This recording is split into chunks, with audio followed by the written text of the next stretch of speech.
राधे राधे मेरे प्यारे मित्रों, हरे कृष्णा।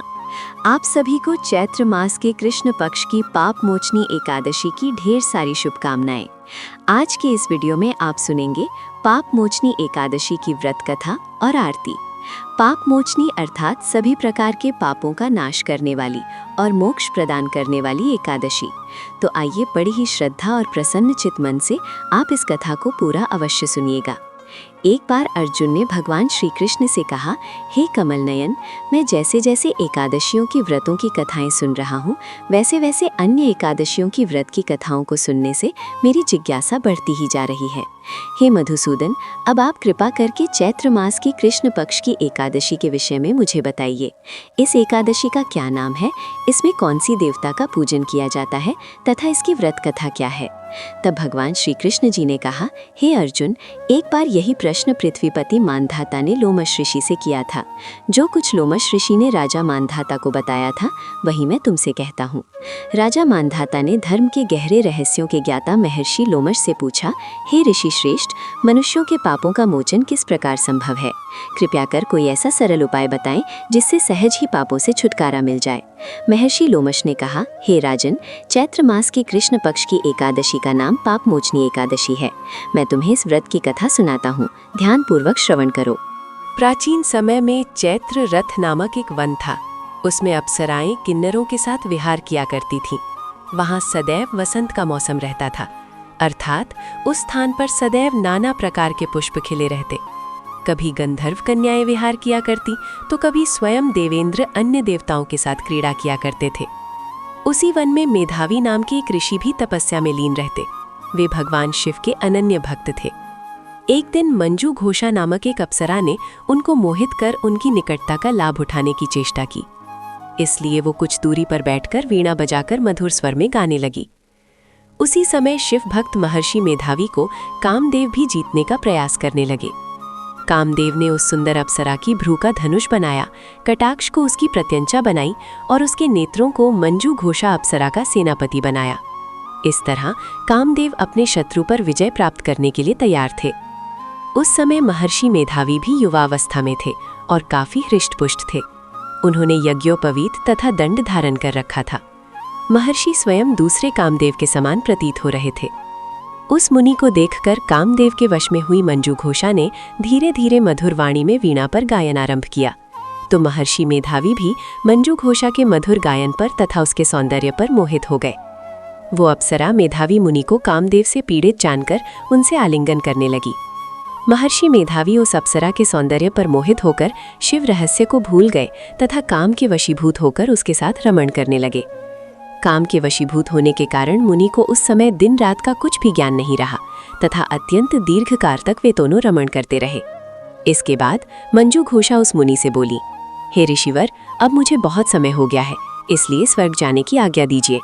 अप्सरा की बात सुनकर ऋषि ने कहा, हे मोहिनी, संध्या को तो आई हो, थोड़ा समय ठहरो, प्रातः होने पर चली जाना। ऋषि के ऐसे वचनों को सुनकर अप्सरा उनके साथ रमण करने लगी। इसी प्रकार दोनों ने साथ साथ बहुत लंबा समय व्यतीत किया। मंजू घोषा ने एक दिन ऋषि से कहा, हे विप्र, आप मुझे स्वर्ग जाने की आज्ञा दीजिए। तब मुनि ने पुनः वही कहा, हे रूपसी, अभी अधिक समय व्यतीत नहीं हुआ है, कुछ समय और ठहर जाओ। मुनि से बात सुनकर अप्सरा ने कहा, हे ऋषिवर, आपकी रात्रि तो बहुत लंबी है, आप स्वयं ही विचार कीजिए कि मुझे आपके पास आए कितना समय व्यतीत हो गया है। अब और अधिक समय तक ठहरना क्या उचित है? अप्सरा की बात सुनकर मुनि को समय का बोध हुआ और वो गंभीरतापूर्वक विचार करने लगे। जब उन्हें समय का ज्ञान हुआ कि उन्हें रमण करते 57 वर्ष व्यतीत हो चुके हैं, तो उस अप्सरा को वह काल का रूप समझने लगे। इतना अधिक समय भोग विलास में व्यर्थ चला जाने पर उन्हें बड़ा क्रोध आया। अब वह भयंकर क्रोध में जलते हुए उस तप नाश करने वाली अप्सरा की तरफ भ्रिकुटी तानकर देखने लगे। क्रोध से उनके अधर कंपित होने लगे तथा इंद्रियां अनियंत्रित होने लगी। क्रोध से थरथराए स्वर में मुनि ने उस अप्सरा से कहा, मेरे तप को नष्ट करने वाली दुष्टा, तू महापापिन है और बहुत ही दुराचारिणी है, तुझ पर धिक्कार है। तत्क्षण तू मेरे श्राप से पिशाचिनी बन जा। मुनि के क्रोध युक्त श्राप से वह अप्सरा पिशाचिनी बन गई। ये देखकर वह व्यथित होकर बोली, हे ऋषिवर, अब मुझ पर क्रोध त्याग कर प्रसन्न होइए और कृपया करके बताइए कि इस श्राप का निवारण किस प्रकार होगा। विद्वानों ने कहा है, साधुओं की संगत उत्तम फल देने वाली होती है और आपके साथ तो मेरे बहुत वर्ष व्यतीत हुए हैं। अतः अब आप मुझ पर प्रसन्न हो जाइए, अन्यथा लोग कहेंगे कि एक पूर्ण आत्मा के साथ रहने पर मंजू घोषा को पिशाचिनी बनना पड़ा। मंजू घोषा की बात सुनकर मुनि को अपने क्रोध पर अत्यंत ग्लानि हुई, साथ ही अपनी अपकीर्ति का भय भी हुआ। अतः पिशाचिनी बनी मंजू घोषा से मुनि ने कहा, तूने मेरा बड़ा बुरा किया है, किंतु फिर भी मैं तुझे इस श्राप से मुक्ति का उपाय बताता हूँ। चैत्र मास के कृष्ण पक्ष की जो एकादशी है उसका नाम पाप मोचनी है।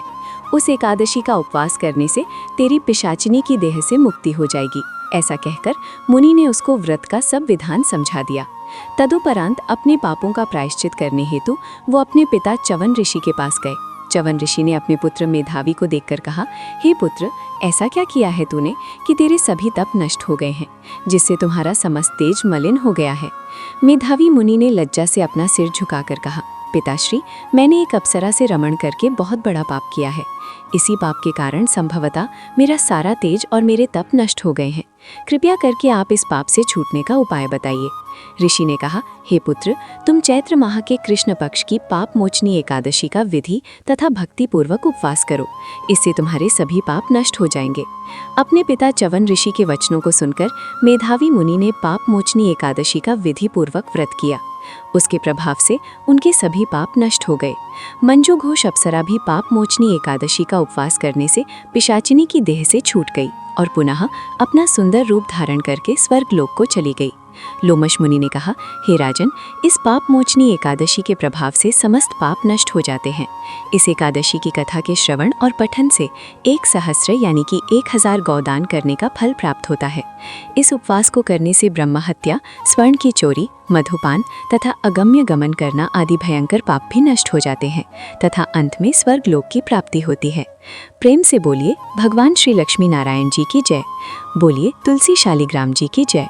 कथा के बाद अब आप आरती श्रवण कीजिए। जय जय तुलसी माता, सब जग की सुखदाता, सब योगों के ऊपर, सब रोगों के ऊपर, रूज से रक्षा कर भवत्राता। ओम जय तुलसी माता। जय जय तुलसी माता, सब जग की सुखदाता, सब योगों के ऊपर, सब रोगों के ऊपर, रूज से रक्षा कर भवत्राता। जय जय तुलसी माता। बटपुत्री है सियामा, सूरबल्ली है ग्राम्या, मैया सूरबल्ली है ग्राम्या। विष्णु प्रिय जो तुमको सेवे, विष्णु प्रिय जो तुमको सेवे, सो नर तर जाता। जय जय तुलसी माता। जय जय तुलसी माता, सब जग की सुखदाता, सब योगों के ऊपर, सब रोगों के ऊपर, रूज से रक्षा कर भवत्राता।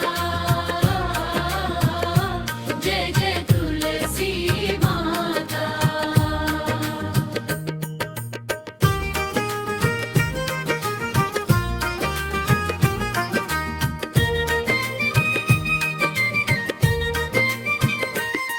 हरि के शीश विराजत,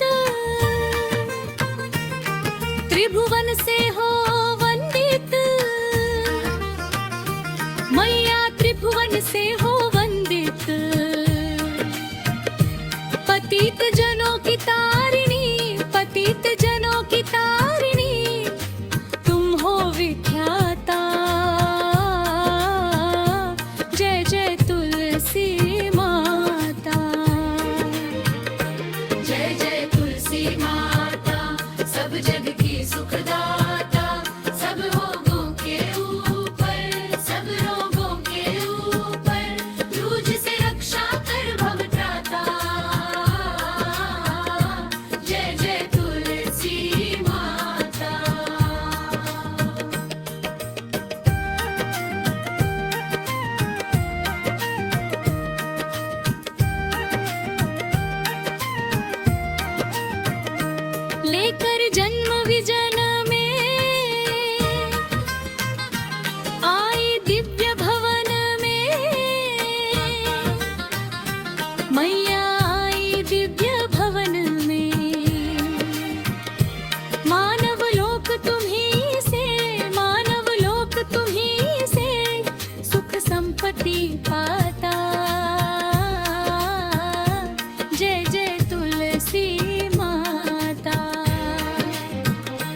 जय जय तुलसी माता सब जग